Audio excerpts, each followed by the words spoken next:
नहीं आ रही, निकाल दो सर, दे लो, मैं लगा लूँगा, ये बहुत है मेरे लिए।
स्टार्ट। सो नाउ जो नेक्स्ट सब हेडिंग है वो है नेगेटिव एंड पॉजिटिव लिबर्टी। अब ये जो बड़ा कंफ्यूजन है कि लिबर्टी मतलब क्या होता है, फ्रीडम मतलब हमको कितनी फ्रीडम दी गई है, हम पूरी फ्रीडम के ही बारे में पढ़ रहे हैं। जब हम लिबर्टी की बात करते हैं उसमें नेगेटिव और पॉजिटिव क्या है, मतलब नेगेटिव लिबर्टी क्या हो सकती है और पॉजिटिव लिबर्टी क्या होती है, क्या क्या एडवांटेजेस और डिसएडवांटेजेस हैं, क्या क्या यूज है इनके। तो जो हमने फ्रीडम का अपना कंसेप्ट शुरू किया, फ्रीडम क्या है, एक तो किया था कि एब्सेंस ऑफ कॉन्स्ट्रेंट्स, ये बहुत कॉमन सी डेफिनेशन थी कि जहां पे एब्सेंस ऑफ कॉन्स्ट्रेंट्स हो वहां पे हम अपने आप को फ्री कह सकते हैं। और एक कितना आप एक इंसान को फील्ड दे रहे हो कि वो अपनी जो एबिलिटीज हैं उसको वाइडन कर सके, अपने आप को एक्सप्रेस कर सके, अपने पोटेंशियल को डेवलप कर सके। एक फ्रीडम का मतलब ये था। तो अगर हम नेगेटिव फ्रीडम की बात करें, जब नेगेटिव और पॉजिटिव लिबर्टी जो है, जब हम नेगेटिव लिबर्टी की बात करते हैं, नेगेटिव लिबर्टी क्या है। अब हम कहते हैं कि हमें लिबर्टी दी जानी चाहिए, हमें फ्रीडम दी जानी चाहिए, हमें अपने खुद डिसीजन लेने की पावर दी जानी चाहिए, और फ्रीडम जितनी कम होगी उतना एक कंट्री प्रोग्रेस करती है, लेकिन कॉन्स्टेंट्स भी जरूरी है, ये भी हमने पढ़ लिया। अब कितनी दी जानी चाहिए कितनी नहीं दी जानी चाहिए, यानी कि जो area, the area that we are talking about, ठीक है, जो हमें दिया जाना चाहिए ताकि हम उसको अपने आप को डेवलप कर सकें एंड अपने पोटेंशियल को डेवलप कर सके, कोई कॉन्स्टेंट्स ना हो, डेमोक्रेटिक स्ट्रक्चर ढंग से स्टैब्लिश हो जाए। जो नेगेटिव लिबर्टी होती है वो उस एरिया पे फोकस करती है, वो एरिया जिसे कोई इन्वेड नहीं कर सकता, मतलब जो हमें फ्रीडम के लिए दिया गया है एंड हम उसको जितना चाहें उतना यूज कर सकते हैं। तो वो जो एरिया है ना, वो जो एरिया की बात है वो नेगेटिव लिबर्टी के अंदर आता है और इसी एरिया को हम नेगेटिव लिबर्टी कहते हैं। अब ये एरिया कितना बड़ा होना चाहिए, ये हमने कॉन्स्ट्रेंट्स में पढ़ा कि कॉन्स्ट्रेंट्स क्यों जरूरी हैं एंड इस एरिया पे भी कॉन्स्ट्रेंट्स लगने बहुत जरूरी होते हैं। तो ये थी हमारी नेगेटिव लिबर्टी, यानी कि जो नेगेटिव लिबर्टी के बारे में बात की। यहाँ पे क्वेश्चन क्या क्या आते हैं कि ये एरिया कितना बड़ा होना चाहिए। जो क्वेश्चंस उठाए गए हैं कि यार ये एरिया है तो कितना बड़ा है and what should it contain, यानी कि क्या क्या इसके अंदर होना चाहिए, मतलब किस लेवल तक लिमिटेशन लगाई जानी चाहिए, ठीक है, कितने हद तक कौन कौन सी चीजों पे लिमिटेशन लगाई जानी चाहिए, यानी कि क्या क्या इसमें कंटेन करना चाहिए, ठीक है।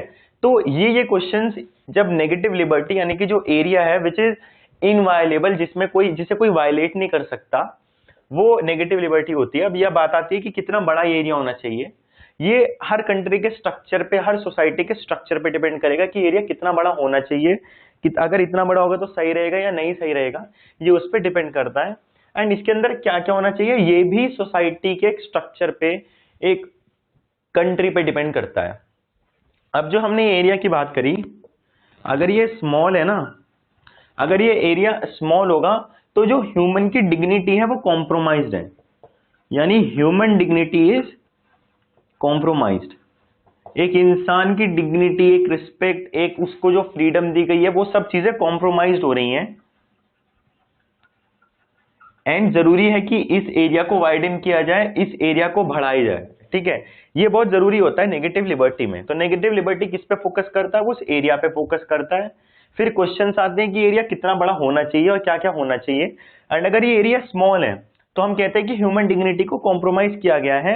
एंड क्या जरूरत है कि इस एरिया को बढ़ाया जाए एंड इस एरिया में इंसान को ज्यादा से ज्यादा फ्रीडम मिले, ज्यादा से ज्यादा उसे पावर मिले और वो अपनी तरीके से काम कर सके।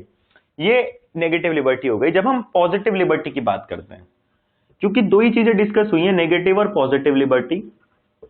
तो जब हम पॉजिटिव लिबर्टी की बात करते हैं कि पॉजिटिव लिबर्टी यार है क्या, पॉजिटिव लिबर्टी किस चीज पे फोकस करती है, तो जब पॉजिटिव लिबर्टी की बात करते हैं, पॉजिटिव लिबर्टी उन कंडीशंस पे डिपेंड करती है जो एक रिलेशनशिप डिफाइन करते हैं एक इंसान और उसकी सोसाइटी के बीच में, ठीक है। अगर हम पॉजिटिव लिबर्टी की बात करें तो उसमें अगर क्वेश्चन आता है हु गवर्न्स मी, तो इसका आंसर क्या जाएगा, I am my own master because I govern my self. तो अगर पॉजिटिव लिबर्टी में ये क्वेश्चन है हु गवर्न्स मी, तो ये आंसर क्या होगा, I govern my self. Positive liberty क्या होती है, conditions that define relationship between society and human being. वो कंडीशंस जो एक सोसाइटी और ह्यूमन बीइंग के बीच की रिलेशनशिप को डिफाइन करती हैं। पॉजिटिव लिबर्टी उस चीज को कहा जाता है, जबकि नेगेटिव लिबर्टी वो एरिया होता है जिस हद तक हमें फ्रीडम दी जानी चाहिए, ठीक है। एक क्या जरूरी है कि एक इंसान को डेवलप करने के लिए, अपनी स्किल्स को डेवलप करने के लिए, अपने पोटेंशियल्स को डेवलप करने के लिए जरूरी है कि उसको बेसिक नीड्स प्रोवाइड की जाए। जैसे कि अगर वो पुअर है तो उसको एजुकेशन प्रोवाइड की जाए, उसको फूड प्रोवाइड किया जाए, उसको बुक्स प्रोवाइड की जाए, ठीक है।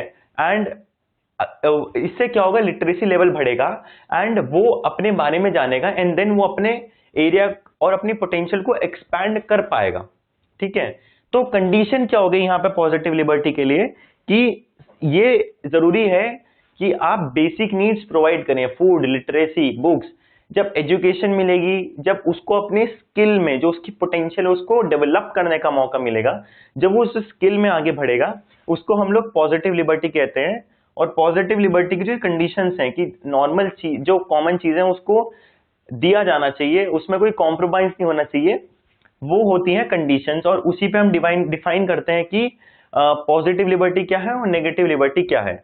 अब पॉजिटिव लिबर्टी किससे डील करती है, सबसे बड़ी बात है, अगर समराइज करें, पॉजिटिव लिबर्टी हमेशा कंडीशन से डील करती है, जबकि नेगेटिव लिबर्टी हमेशा एरिया से डील करती है कि किस किस एरिया में कितनी फ्रीडम देनी चाहिए, कितना बड़ा एरिया होना चाहिए, और वो एरिया कौन सा है जिसमें कोई इन्वेड ना कर सके, जो आपका फ्री एरिया है जिसमें आप लोग खुल के जी सको, आगे बढ़ सको, वो होता है कि आप लोग वो होता है एरिया, उसमें हम एरिया की बात करते हैं।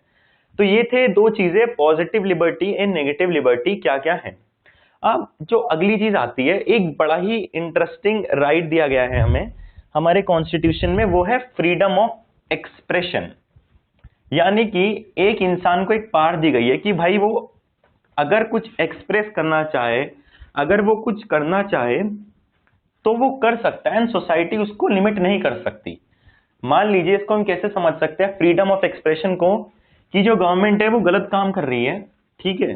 तो जब वो गलत काम कर रही है तो ये जरूरी होता है कि हम उस होराइजन को, हम उसे लोगों के सामने लाएं, लेकिन गवर्नमेंट नहीं चाहेगी तो वो हमारे एक्सप्रेशन पे कंट्रोल करेगी, वो हमें एक्सप्रेस करने नहीं देगी अपने व्यूज को, और वो हमें लिमिटेशन लगाएगी। तो हम यहाँ पढ़ेंगे, क्योंकि चैप्टर है फ्रीडम, तो जो सब हेडिंग है वो है फ्रीडम ऑफ एक्सप्रेशन, यानी कि आप अपने आप को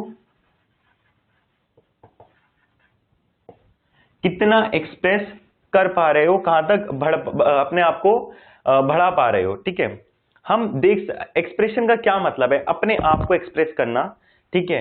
एंड आपके अंदर जो चल रहा है उसको सोसाइटी के सामने लाना, भले ही वो सोसाइटी पे क्रिटिक क्यों ना कर रहा हो, जो आपका मन करे, आपको एक राइट दिया गया है कि आप करें। लेकिन जो ये फ्रीडम ऑफ एक्सप्रेशन है, जो एक एक्सप्रेस करने का इंसान को तरीका होता है, वो चीजों को एक्सप्रेस करना चाहता है, उस पर बहुत सारी लिमिटेशन लगाई जाती हैं। यहाँ पे एक बहुत इंपॉर्टेंट स्टेटमेंट है वोल्टायर का। वोल्टायर्स स्टेटमेंट ये है, वोल्टायर ने क्या कहा है कि I disapprove of what you से, यानी कि जो तुमने कहा है मैं उससे अग्री नहीं करता, मेरे अकॉर्डिंग वो चीज गलत है, वो नहीं है। ठीक है, I disapprove of what you say, तुम जो कह रहे हो वो गलत है। I disapprove of what you say but I will defend your right to say, but I will defend your right to death for saying, यानी कि मैं तुम्हें डिफेंड करूंगा but I will defend to death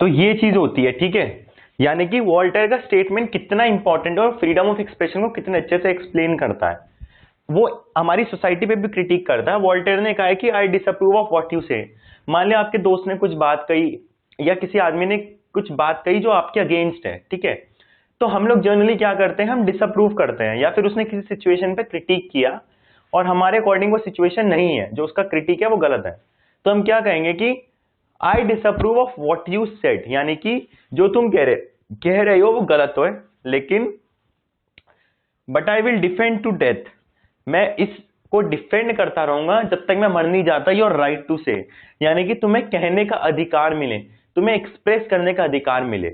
यहाँ पे ये democracy की यही खास बात है कि हर इंसान को अधिकार होता है कि अगर जिस पार्टी को उसने वोट देके खड़ा किया है, अगर वो उसके लिए काम नहीं कर रही है, ठीक है, अगर वो एक तरीके से उसके राइट को वायलेट कर रही है, उस एक पर्टिकुलर माइनॉरिटी हो गई या किसी कास्ट या किसी रिलीजन के अगेंस्ट काम कर रही है, वो अपनी आवाज उठा सकें, जो कि डिक्टेटरशिप में नहीं होता है। लेकिन आज के टाइम में फ्रीडम ऑफ एक्सप्रेशन के अंडर ये स्टेटमेंट क्यों दिया गया है, क्योंकि हमारे आज के टाइम में क्या हो रहा है, जो हमारा राइट टू एक्सप्रेशन है, यानी कि जिस तरह से हम अपनी बात दूसरों के सामने रखते थे और सोसाइटी के सामने लाते थे, उसके ऊपर इतनी लिमिटेशन लगाई दी गई है, इतनी ज्यादा लिमिटेशन लगा दी गई है कि हम सोसाइटी के बारे में बात कर नहीं पा रहे हैं, लोगों तक सोसाइटी की बात पहुंचा नहीं पा रहे हैं। मान लीजिए आप एक पर्टिकुलर एरिया में बैठे हो, तो आपको क्या पता कि आपसे 600-700 किलोमीटर दूर क्या हो रहा है, लेकिन क्योंकि वो एरिया आपकी कंट्री के अंडर है, आपके लिए जरूरी है वो जानना कि वहां पे क्या हो रहा है, सो दैट आपको ये पता चले कि जो गवर्नमेंट सेंटर में है, जो पॉलिटिकल ऑर्गेनाइजेशन जो काम कर रही है, क्या जिस एक्सपेक्टेशंस के साथ आपने उसको भेजा था, क्या वो उस एक्सपेक्टेशंस के साथ काम कर रही है, क्या वो आप लोगों के राइट को कहीं वायलेट तो नहीं कर रही, क्या जो टैक्स पेयर का मनी है वो उसको खा तो नहीं रही। ये सब चीजें जाननी बहुत जरूरी होती हैं। एंड डेमोक्रेटिक स्ट्रक्चर में आपको अधिकार होता है कि आप उसके खिलाफ खड़े हो, आप सोसाइटी को बताओ, चाहे वो कितना ही बड़ा आदमी क्यों ना हो, उसके ऊपर चार्जेस लगाओ, अगर वो चार्जेस प्रूफ हो जाते हैं तो देन वो पार्टी हटेगी, लोगों के मन में उनके लिए मतलब भावना ये आएगी कि ये लोग गलत हैं, लोगों के सोसाइटी के बारे में पता चलेगा। ये फ्रीडम ऑफ एक्सप्रेशन होता है, लेकिन ये चीज बहुत ज्यादा दबा दी गई है। जैसे कि एग्जाम्पल के तौर पे दीपा मेहता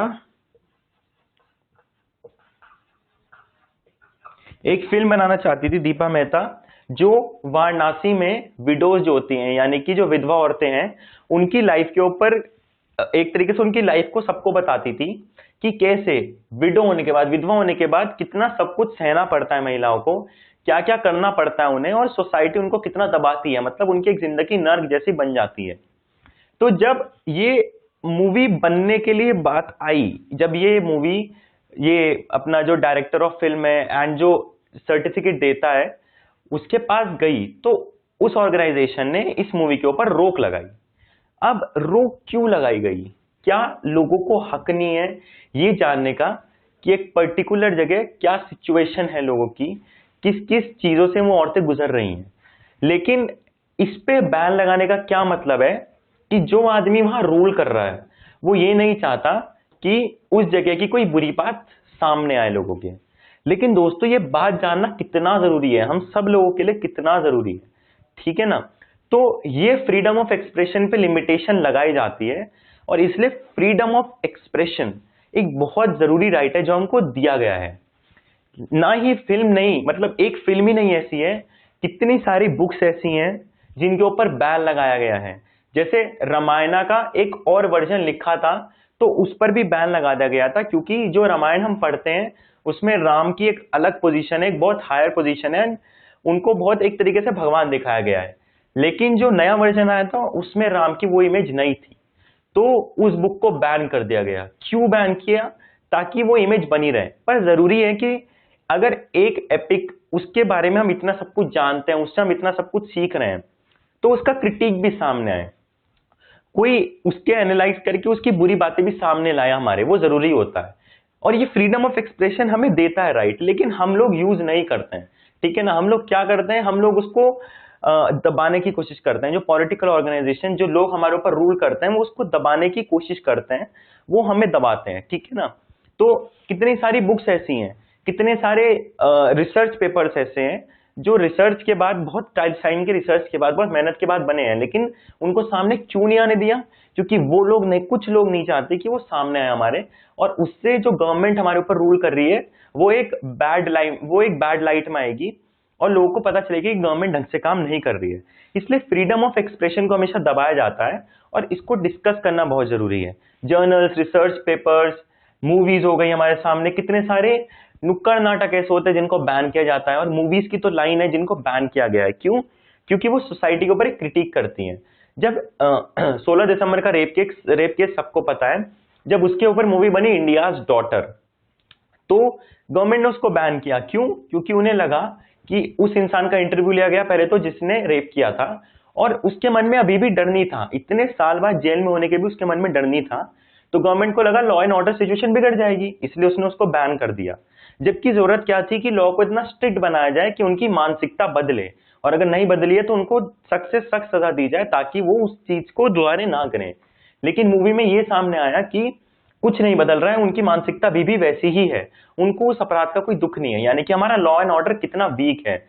तो गवर्नमेंट ने क्या किया, इसको बैन कर दिया। उन्हें लगा कि कितना बड़ा क्रिटिक हो जाएगा हमारी गवर्नमेंट के ऊपर, और इसलिए इसको बैन करना ठीक है। तो ऐसी बहुत सारी चीजें हैं जो बैन कर दी जाती है, इसलिए फ्रीडम ऑफ एक्सप्रेशन आना जरूरी है। ठीक है, क्वेश्चन अब, क्या मूवीज पे बैन लगना ही नहीं चाहिए? लगना भी जरूरी है, क्योंकि सेंसरशिप बोर्ड बना ही किस लिए है।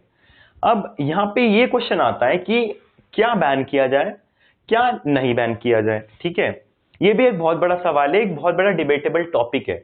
जैसे काफी सारे जो डिपार्टमेंट्स होते हैं, और इंग्लैंड में जो क्वीन के घर में काम करता है, वहां पे क्या रहता है कि जो क्वीन के घर में काम करेगा उसका आउटसाइड जो है, बाहर की तरफ से बिल्कुल कांटेक्ट खत्म हो जाएगा, वो किसी से बाहर बात नहीं कर सकता। और ये उसके ऊपर लिमिटेशन लगा दी जाती है कि वो जो अंदर का जो ऑफिस है उसकी पूरी सिक्योरिटी है, उसकी कोई भी नॉलेज बाहर तक नहीं पहुंचाएगा।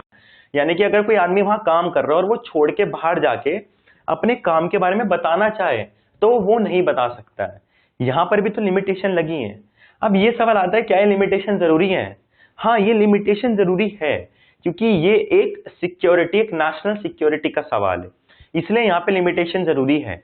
जबकि जो मूवी डिस्कस की गई जिसमें दीपा मेहता दिखाना चाहती थी वाराणसी के विडोज के बारे में, क्या वह जरूरी थी? नहीं, वह जरूरी नहीं थी, लेकिन फिर भी उसके ऊपर लगाया गया। तो यही क्वेश्चन है कि हमें क्या बैन करना चाहिए और क्या बैन नहीं करना चाहिए, और ये एक बहुत बड़ा डिबेटेबल टॉपिक है। ठीक है, इसी में डिस्कस होगा हमारा नेगेटिव लिबर्टी, यानी कि कितने एरिया तक हमें चीजों को फ्री रखना चाहिए, है ना, और कितने एरिया के बाद उनको ब्लॉक कर देना चाहिए। यहाँ पे नेगेटिव लिबर्टी का कंसेप्ट आता है कि क्या फ्री रखा जाए और किस चीज को दबाया जाए, किस चीज को बंद किया जाए। तो ये freedom of expression he discuss करता है। जैसे अभी थोड़े टाइम पहले उड़ता पंजाब जब मूवी आई थी, उसके ऊपर कितना बैन लगा था, क्योंकि वहां की सरकार नहीं चाहती थी कि वो बैन हो, क्योंकि पता चलता है कि पंजाब की कितनी बुरी हालत है, वहां का युवा नशे में किस हद तक डूबा हुआ है। पूरी कोशिश की गई, कितने सारे चीजों से उस कोशिश की गई कि उस पिक्चर को दबाया जाए, लेकिन जब पिक्चर सामने आई तो उसमें ऐसा कुछ नहीं था कि बैन किया जाए। तो जो सेंसर बोर्ड बनाया गया है उसको बनाना ठीक है, पिक्चरों को लोगों के सामने लाने से पहले उसको एक प्रॉपर सर्टिफिकेट देना जरूरी है। कुछ चीजें अगर आपत्तिजनक है उनको बैन करना जरूरी है, लेकिन ये डिसाइड करना कि क्या बैन करना चाहिए क्या बैन नहीं करना चाहिए अपने आप में एक बहुत डिबेटेबल क्वेश्चन है। एंड ये ही फ्रीडम ऑफ एक्सप्रेशन है कि कितना एक्सप्रेस करने का हमें राइट दिया जाए और कितना उसको लिमिट किया जाए, यहाँ पे एक यही सवाल आता है। तो ये था हमारा पूरा फ्रीडम ऑफ एक्सप्रेशन। हमने पूरा चैप्टर खत्म कर दिया है, ठीक है। तो जो चैप्टर जो शुरू हुआ था वो उसका कंसेप्ट सबसे पहले हमने शुरुआत की थी वो यही था कि फ्रीडम क्या है, क्या कहाँ लिमिटेशन लगनी चाहिए कहाँ कहाँ नहीं लगनी चाहिए। फिर हमें पता लगा कि लिमिटेशन क्यों जरूरी है, क्योंकि अगर आप अपने परिवार में रह रहे हो एंड ये परिवार की जिम्मेदारी की वो आपके ऊपर क्लोज वॉच रखे, कुछ लिमिटेशन लगाए ताकि आप बिगड़ो नहीं, ताकि आप सही और गलत का फर्क समझें और ताकि आपको पता चले कि सोसाइटी में क्या क्या करना जरूरी है क्या नहीं है, क्या आप काम करके आपके क्या अगर ऐसा काम करोगे तो क्या आपके वो आगे काम आएगा। ये सब चीजें एक क्लोज प्रॉक्सिमिटी में जाननी जरूरी है, इसलिए लिमिटेशन भी लगानी जरूरी है।